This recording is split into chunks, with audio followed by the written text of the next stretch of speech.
जय हिंद जय भारत। मैं रेबल सदानंद पति, भाई और बहनों, आपके बीच आज फिर से हूं।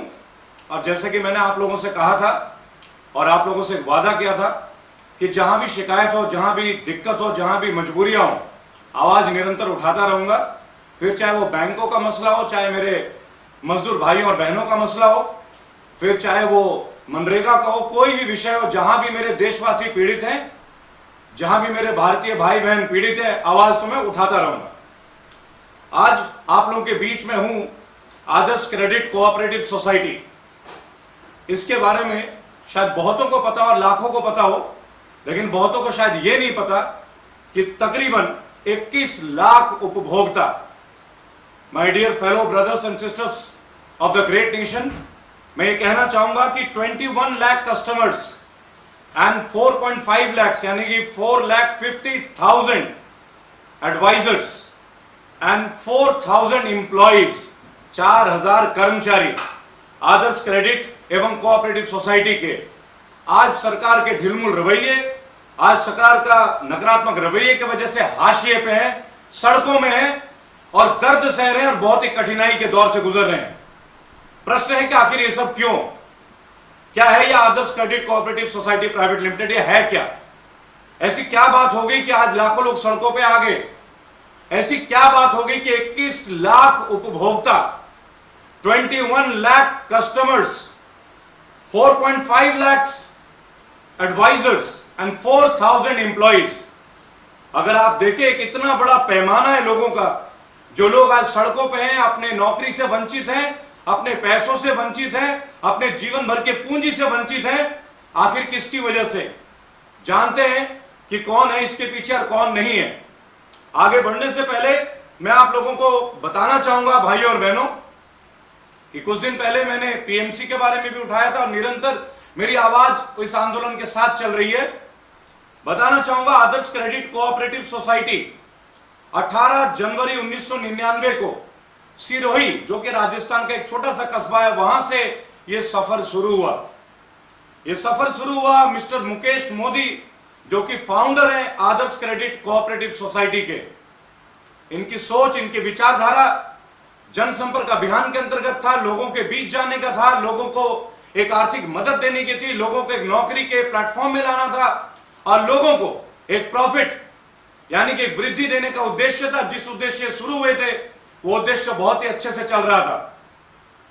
मिस्टर राहुल मोदी, जो कि मैनेजिंग डायरेक्टर है आदर्श क्रेडिट कोऑपरेटिव सोसाइटी के, और मिसेस प्रियंका लोधा, जो कि एक्स एमडी है आदर्श क्रेडिट कोऑपरेटिव सोसाइटी के, वर्तमान में इन तीनों शख्सियत का जो मैंने नाम लिया, ये सब जेल के अंदर है। ये क्यों है जेल के अंदर? एक बहुत बड़ा प्रश्न है, एक बहुत बड़ा प्रश्न है। और मैं बताना चाहूंगा आप लोगों को कि 21 लाख लोग जो उपभोक्ता हैं वो क्या सह रहे हैं और आखिरकार क्यों सह रहे हैं, इसके पीछे का दर्द, इसके पीछे का कष्ट, क्या लोगों को यह पता है कि ये क्यों हुआ? तो आपको बताना चाहूंगा, ज्यादातर उपभोक्ता, ज्यादातर एडवाइजर्स और कर्मचारियों का मानना है कि श्री मुकेश मोदी जी या राहुल मोदी जी, इन्होंने कभी लोगों को छलने का कार्य नहीं किया। उनके दिल में एक आवाज है, एक आगाज है कि जब ये कंपनी शुरू हुई थी 1999 में 18 जनवरी सिरोही राजस्थान से, और बाद में इसे 25 नवंबर 2015 को अहमदाबाद में शिफ्ट किया गया। क्यों शिफ्ट किया गया? क्योंकि एक बहुत बड़ा डेटाबेस है, एक डेटा बैंक है, एक इनका आईटी सेंटर होता है, जो कि सिरोही में बहुत सारी इश्यूज हैं कम्युनिकेशन के, लोगों के पहुंचने के, तो इन्होंने इसको अहमदाबाद में शिफ्ट भी किया था। लेकिन लोगों में एक आत्मीय विश्वास था कि ना तो मुकेश मोदी जी गलत है, ना ही राहुल मोदी जी गलत है। इन्होंने लोगों को पैसे भी कमवाए, ऐसा नहीं कि लोगों को सब्ज बाग दिखाया गया, ऐसा नहीं है। लेकिन इसके उपरांत ये जेल में, और जब से ये जेल में, निरंतर जेल में है, और क्या क्या इनके साथ हुआ और क्यों हो रहा है, इसके ऊपर मैं आने वाले पंक्तियों में आऊंगा।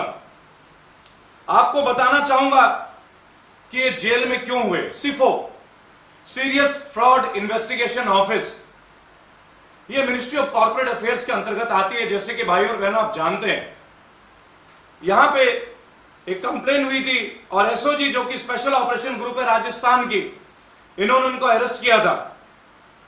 मिस्टर मुकेश मोदी जी और राहुल मोदी जी 10 दिसंबर 2018 को इनको एक पार्ट ऑफ इन्वेस्टिगेशन में सीफो के अंतर्गत अरेस्ट किया गया और 10 दिन के अंतर्गत अगेन 20 दिसंबर 2018 को मैं बताना चाहूंगा इनको बेल मिली। 10 दिन के अंदर इन्हें बेल मिली। दिल्ली हाईकोर्ट ने यह बेल दिया और यह भी एक तथ्य आया था कि यह अरेस्ट इलीगल है, एक पॉइंट था। अब यह तर्क कहां तक है इसके ऊपर तो एक बहुत बड़ा विश्लेषण है, लेकिन फिलहाल मैं उस टिप्पणी पे नहीं जाऊंगा। हमारा मुद्दा है आदर्श क्रेडिट कोऑपरेटिव सोसाइटी के 21 लाख उपभोक्ता, 4.5 लाख एडवाइजर और 4000 इंप्लॉइज, इनके जीवन का कार्यकाल, इनके जीवन का जो धन है, इनके जीवन के मूल्यवान पल जो इन्होंने इस कंपनी को दिया, इस कोऑपरेटिव सोसाइटी को दिया, आखिरकार इनकी क्या गलती थी जो आज ये भुगत रहे हैं? और इनको क्यों नहीं सुनाया जा रहा है? इनको क्यों नहीं सुना जा रहा है? इनको प्रधानमंत्री जी, आप वित्त मंत्री जी, आप गृह मंत्री जी, आखिर इतने लाखों लोगों की पीड़ा आप तक क्यों नहीं पहुंच रही है? मैं इस बात से स्तब्ध हूं, मैं स्तब्ध हूं। भाई और बहनों, मैं आपको बताना चाहूंगा कि जब ये 20 दिसंबर 2018 को इनको बेल मिली, उसके पश्चात फिर से 1 अप्रैल 2019 इन्हें सरेंडर करना पड़ा। गुड़गांव सेशन कोर्ट में सुप्रीम कोर्ट का ऑर्डर था। इन्होंने कभी भी आदेश की अवहेलना नहीं की। श्री मुकेश मोदी जी, राहुल मोदी जी या श्रीमती प्रियंका लोधा जी, इन्होंने कभी भी आदेश का अवहेलना नहीं किया। वर्तमान तौर पे ये जेल पे हैं, 11 लोग और जेल पे हैं। और मैं बताना चाहूंगा, प्रियंका लोधा जी जब अरेस्ट हुई थी उनके हस्बैंड मिस्टर वैभव लोढ़े के साथ, तो उनके एक 3 साल का बच्चा भी है जो आज अपने माता पिता से दूर है। बहुत सारी इरेगुलरिटीज के ऊपर आई थी, बहुत सारी चीजें थी जो कोर्ट में आई, जिसके अंतर्गत इनको भेजा गया जेल। लेकिन क्या सरकार ने एक बार भी ये नहीं सोचा कि ये जो 21 लाख उपभोक्ता हैं, ये जो 4.5 लाख एडवाइजर हैं और ये जो 4000 कर्मचारी हैं, इन लोगों का जीवन का क्या? ये कहां जाएंगे, कहां नहीं जाएंगे? सोचने का विषय है मेरे भाइयों। निरंतर लोगों ने प्रयास किया, आदर्श क्रेडिट कोऑपरेटिव सोसाइटी के विभिन्न लोगों ने हर मंच पे कई मंत्रालय के पास गए, लेकिन आज इनकी आवाज नहीं सुनी जा रही है। जब ये फोन करते थे, इन्हें बोला जा रहा है क्या क्या आपने हमसे पूछ के ये पैसा जमा किया? आज सरकारी मंत्रालय का क्या रवैया है हमारे देशवासियों के प्रति आप देखें। छोटे छोटे मुद्दे आप सोचिए, आप आजकल आप समाचारों में देखते होंगे, मीडिया में वायरल वीडियोस, कोई कुत्ता जंप कर जाता है, कोई गिलहरी पेड़ से जंप कर जाती है, वो वीडियो आ जाती है। इतने लाखों लोगों का कष्ट आज भी मीडिया में नहीं है। क्यों नहीं?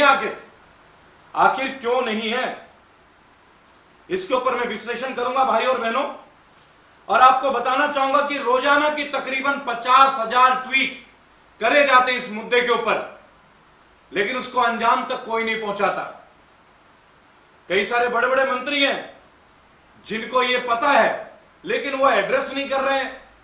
राजस्थान के मुख्यमंत्री साहब, जनाब, मैं आपसे दरख्वास्त करता हूं बंधे हुए हाथों से, झुके हुए सर से। मैं सर इसलिए झुका रहा हूं क्योंकि 21 लाख उपभोक्ता आज पीड़ित हैं, 4.5 लाख एडवाइजर आज पीड़ित हैं, 4000 कर्मचारी आज हाशिए पे हैं। इसलिए मैं सर झुका के आपको निवेदन करता हूं, अन्यथा बागी श्रद्धानंद पति ईश्वर के अलावा, अपने माता पिता के अलावा कहीं सर नहीं झुकाता। मैं सर झुकाने में विश्वास नहीं करता। मैं उस वीर देश का नागरिक हूं जो सर कटाने में विश्वास करता है, लेकिन मैं ये सर झुका रहा हूं सम्मान से, मैं ये सर झुका रहा हूं आह्वान से। मैं आपका आह्वान करता हूं, आप इन 21 लाख लोगों का जो उपभोक्ता है, जो 4.5 लाख लोग हैं, जो एडवाइजर हैं, जो 4000 कर्मचारी हैं, इनका दुख अब आपको सुनना होगा। वित्त मंत्रालय 1 2 कान खोल लें, अन्यथा कान खोला जाएगा। इस मंच के माध्यम से, यूट्यूब के माध्यम से, फेसबुक के माध्यम से और जन साधारण और जनमानस के हृदय की गति के साथ आज मैं आपसे एक बात कहता हूं, यह आंदोलन अब थमने वाला नहीं है। हम राष्ट्रपति महोदय तक जाएंगे। इनके मनी टैप जो हुआ, आपको पता है इनके ऊपर इनके कितने सारे एप्लीकेशन है, आदर्श मनी। क्या आरबीआई को इसकी जानकारी नहीं है? लोगों का यह कहना है कि श्री मुकेश मोदी जी, राहुल मोदी जी, अगर कभी एक दिन भी लेट हो गया तो एक्स्ट्रा इंटरेस्ट इन्होंने डिपॉजिटर्स को दिया। इतना बड़ा विश्वास इतना बड़ा यकीन लोगों का आज भी बरकरार है। आपने इन्हें जेल में डाला, ठीक है, नियमों का उल्लंघन किया होगा अवश्य, कानून से बड़ा कुछ भी नहीं, लेकिन क्या आपको 21 लाख लोग जो कि उपभोक्ता हैं, 4.5 लाख लोग जो कि एडवाइजर हैं और 4000 कर्मचारी हैं, क्या इनके बारे में आपको सोचने का 1 मिनट का समय भी नहीं लगा? आप कभी लिक्विडेटर बैठा देते हैं, आप कभी क्या कर देते हैं, आप कभी क्या करेंगे। आपने अभी अभी डिक्लेरेशन दिया कि कोऑपरेटिव बैंक को प्रधानमंत्री जी, माननीय और पूजनीय प्रधानमंत्री जी श्री नरेंद्र सिंह मोदी जी, आपने अभी अभी, मुझे इस बात का गर्व है कि जब से मैंने ये मुहिम शुरू किया था पीएमसी का, कम से कम मेरी आवाज आप तक पहुंची है, इसके लिए मैं शुक्रगुजार हूं।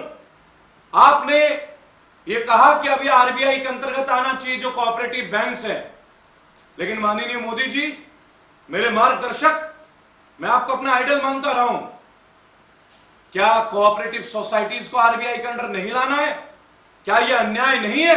आदर्श क्रेडिट सोसाइटी, इन लोगों के साथ क्या यह अन्याय नहीं है? क्या यह भेदपूर्ण व्यवहार नहीं है? यह तो भेदभाव है और ऑफिशियल तरीके से यह तो पक्षपात किया जा रहा है इनके साथ। मैं एक बात कहना चाहूंगा कि आदर्श क्रेडिट कोऑपरेटिव सोसाइटी के जो लोनर्स हैं उनको 10,022 करोड़ का लोन अमाउंट दिया गया है, जो कि जेएलएल कंपनी, जोन्स लैंग लासाले, जो कि अमेरिका की बहुत ही प्रतिष्ठित कंपनी है और 237 वर्ष पुरानी है।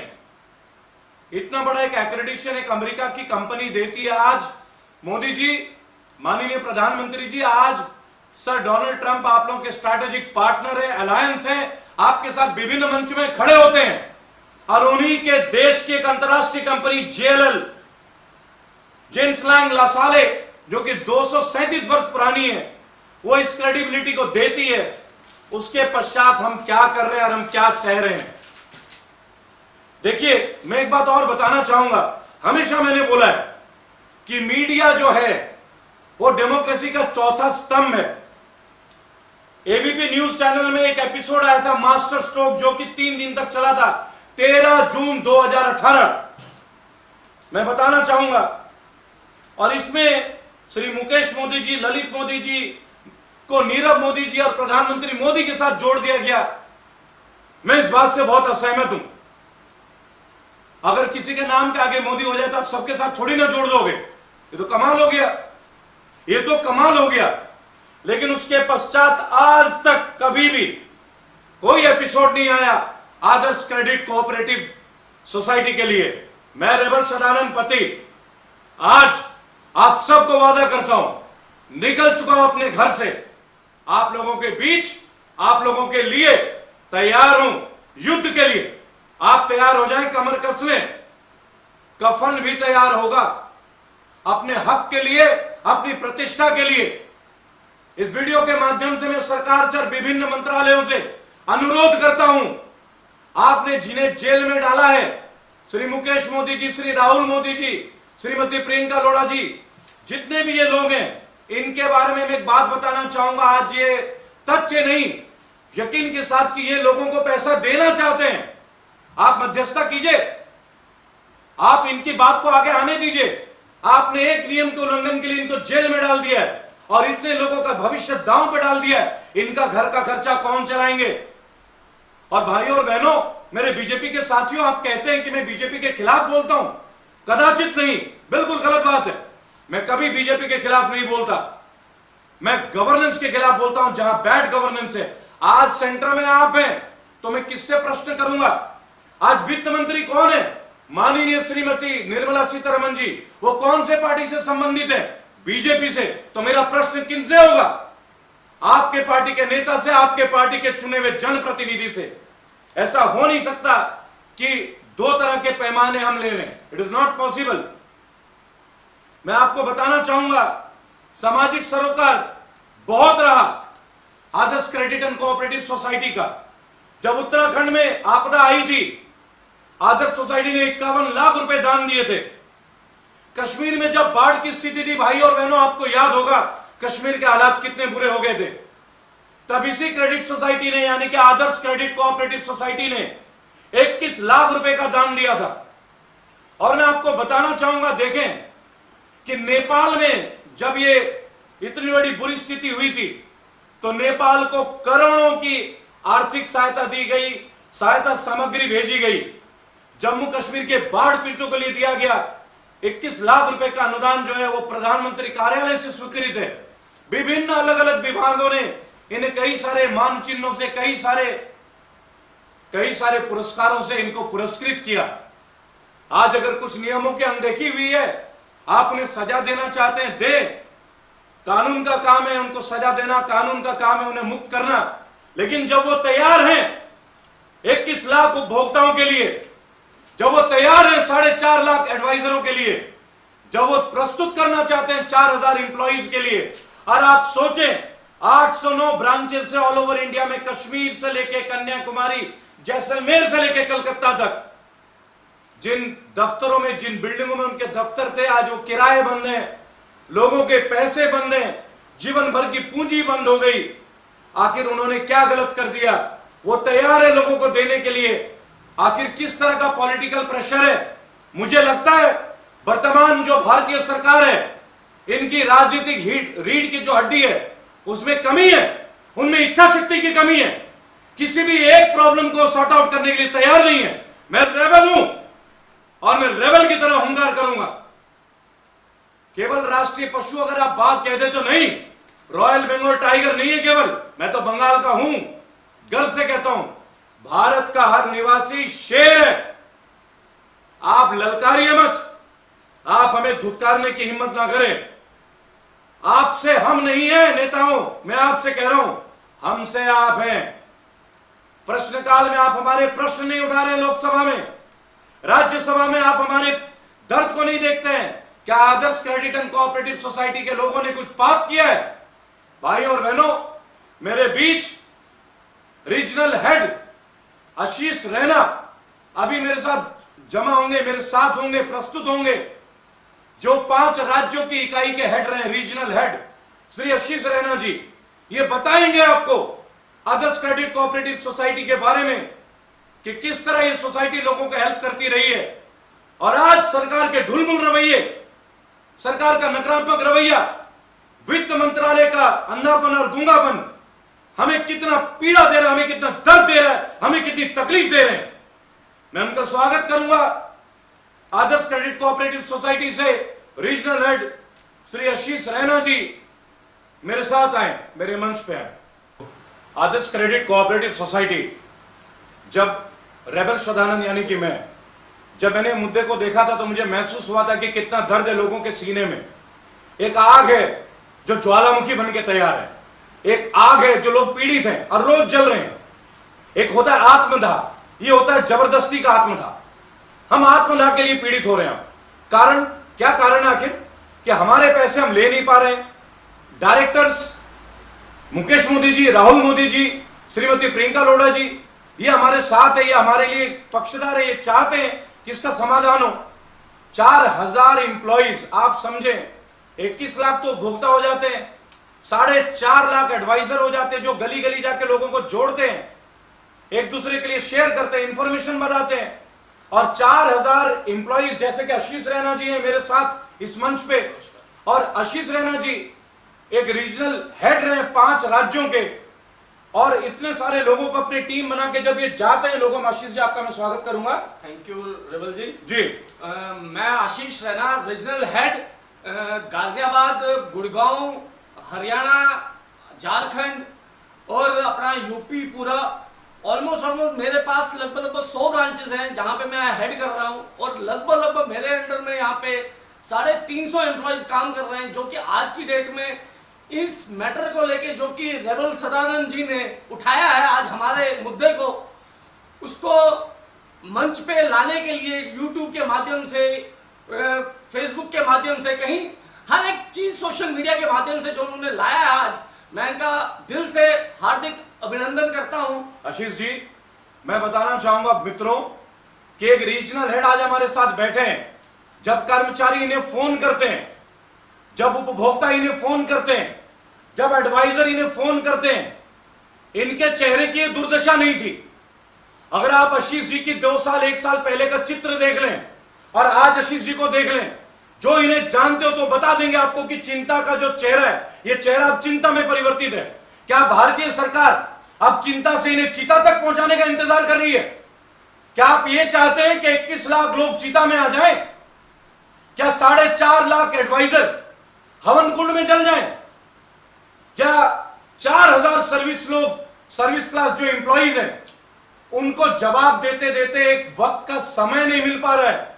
आशीष जी आपको बताएंगे कि उस दौर में आदर्श क्रेडिट कोऑपरेटिव सोसाइटी के जो डायरेक्टर्स थे उनका लोगों के बीच कैसा व्यवहार था? क्या पैसे में कभी देने में दिक्कत हुई? नहीं जी, बिल्कुल कभी भी नहीं।